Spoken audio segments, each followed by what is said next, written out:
It's currently December 14 in the afternoon. Since the sun came out, I decided to take the time to clean out the solar panel on top of the shed.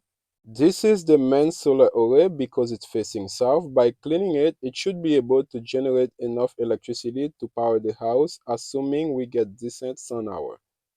Because I built the shed with a steep angle, removing the snow is really easy. I clean the bottom section first. Once that is done, I move to the upper section. This is a DIY snow removal tool I made myself. The only thing I have to improve is the handle because it's a little too short. I'm thinking by the next time it snows, I'm gonna use some PVC pipe to make it a lot longer.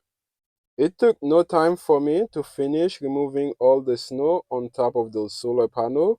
Unfortunately, I won't be able to do the same thing for the solar panel on top of the deck because the temperature is dropping, turning the melting snow into ice. In addition, this is almost a flat surface. This is the snow removal tool that I made. Let me show you how I put it together. I use a broomstick, then screw a piece of lumber to it. Then I attach two pieces of foam board. I follow by screwing the two pieces of foam board into the lumber.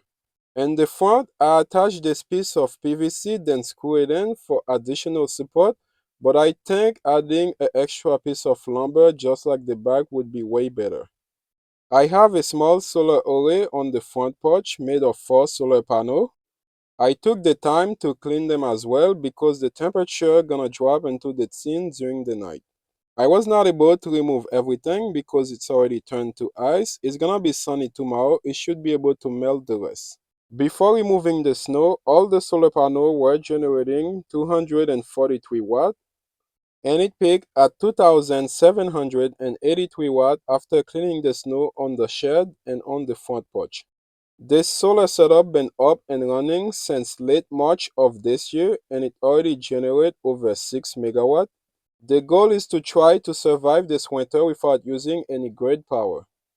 I hope this video was informative. If you like this video, you might enjoy the recommended videos. Thank you for watching. I hope you enjoy. See you in the next video.